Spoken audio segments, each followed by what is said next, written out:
Peace and blessings, family. I couldn't go without giving you one more video. Come here. There go my son. This is gonna be Brooklyn's maybe his last time on TikTok. Say hi, TikTok collective. Hi, brothers and sisters. Love and light, peace and blessings. He's a spiritual cat, and he smells so good. Oh, he smells so good. I love you, boo boo. Okay, go play. He always puts me in a state of pure joy. That's the best love, pure joy and love. So my mind just goes to a different place after I smell his little neck. But basically, I just wanted to let you know that we all have to heal our inner child wounds. A lot of people don't realize that they are walking around with inner child wounds, and we have to heal. When I healed the little Sony in me, I was amazed that she still was dealing with so much, and I had to give her a hug, let her know that I love her, that she's safe, she's open to take care, not take care of herself, but to heal that broken part, and that I am here to take care of her. I am here to help heal her. And a lot of people have to realize that. I used to think when I was in school that Freud was crazy by putting everything on your mother, but basically our mothers are our first teachers of life.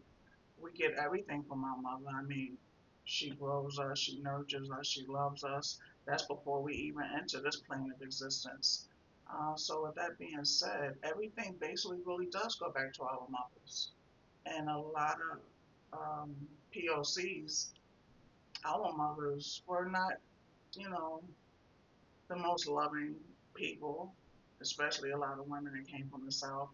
Um, Maybe just a couple of generations after slavery, and we were um, chastised harshly, treated harshly, but in that harshness, they thought it was love. In that sternness and that rigidness and that coldness, it was love, and that was the best way that they could um, basically give us love and express their love to us because they wanted us to be better than them. Um, and I understand that, but they didn't understand that it should have came from a softer place. But black women weren't allowed to be soft and allowed to be loving and kind and gentle when everything was so from up under them, from their children onto everything else. So I understand that part. A lot of people don't understand it, but I understand where the harshness and stuff comes from because it's in our DNA. It's part of the trauma that we have as ancestors of enslaved people. But it's up to us now. You can't be up here 40, 50, 60, and 70 years old talking about what your parents did and you coulda, woulda, shoulda. It's about healing all of that. What happened is in the past, it basically made you the person that you are today. And all you could do is just move on and become a better person. Um, has life been easy? No, I mean, life is life. You're always going to go through something in this life. It's not heaven, it's life. But it's important to heal the inner child wounds that we have, heal the situations between you and your parents. Most of the time, it goes to your mother. Mother's been harsh. They made you do this, they made you do that, and it was just to make you into a better person. But some people don't even see it that way. They don't see that they have a lot of animosity with their mothers. But it's time to heal all of that. You can't move forward in life until you heal that.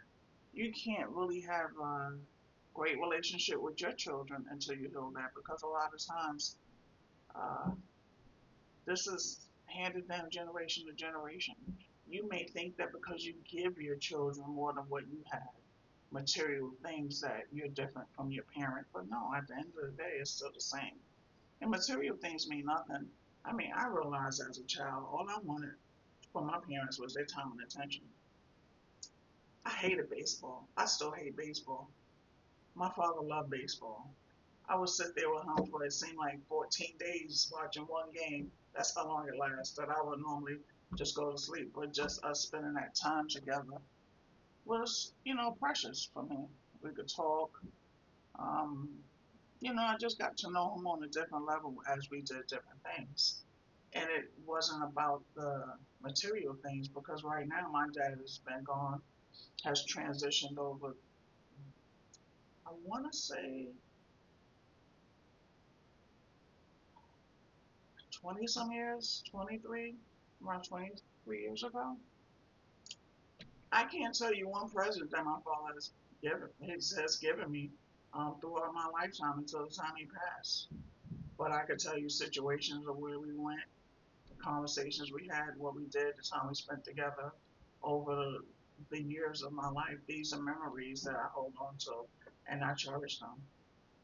But I could not sit there and tell you, oh, when I was 16, my father, but I don't remember any of those presents or anything.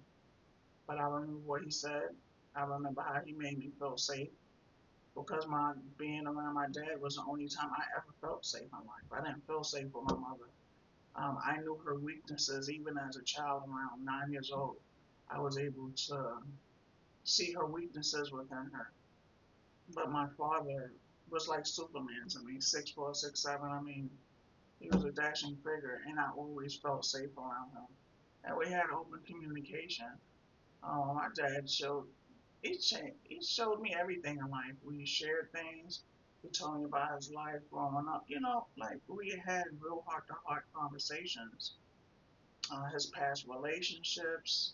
My dad was a 33-degree Mason.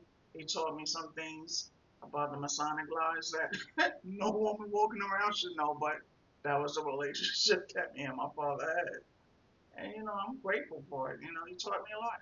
And I'm grateful, and it still helps me until this day. But with that being said, in order to move on and move out of a certain space, you have to heal. You have to heal that little girl and that little boy that's still there. Because what people don't understand was when you're in relationships and people are toxic and they lash out, those are the small children in them that's lashing out. They're not even adults. You see an adult, you think you're in a relationship with an adult, but in reality, you're not. You're dealing with this unhealed child that is lashing out at everything, and it has to be healed. So, with that being said, brothers and sisters, I wish y'all the best. I see y'all on whatever platform, but as for me, I'll be on Sony Divine Justice. That's my Gmail as well as my Lemon and my YouTube accounts. And the YouTube is up and running. It's like 3 videos. The Lemon, I haven't put anything up there, but God willing, by Tuesday it'll be up and running. And I was able to connect with all the TikTok collective that I follow um, on there. So, with that being said, enjoy your weekend. Enjoy this MLK holiday that's coming up. And don't take anything for granted. A lot of people won't wake up tomorrow. That's up tonight. Love like you've never loved before. Live like you never lived before. If you do everything in love and from a place of love, and you connect to your higher self, highest consciousness, to spirit, there's nothing that can affect you. Nothing. Am I? I'm not. I'm far from a perfect person. I mean, really, I'm far from a perfect person. But I know spirit. I've always known spirit. Even when I did 20 years in Islam, I always knew spirit. Whether we want to call spirit different names, it doesn't matter. And I will always pray for my brothers and sisters, whether I know you or not, whether you did something to me negatively or not. I'm still going to pray for you because that's how spirit made me. I'm no better than the next person, but I know where I came from and where I'm going back to. So God bless you. May you all be safe and bless all your future endeavors as long as they're positive. And I'll meet the rest of y'all on the next platforms. Peace and blessings. Um, tell someone that you love them. Don't forget to give that same love back to yourself. Never put anyone before you put yourself, not even your children. Only one that's supposed to go before you is spirit. But if you're not here for you, you can't be here for anyone else. So self love is the best love. And with that, peace and blessings. Love and light. Ashe.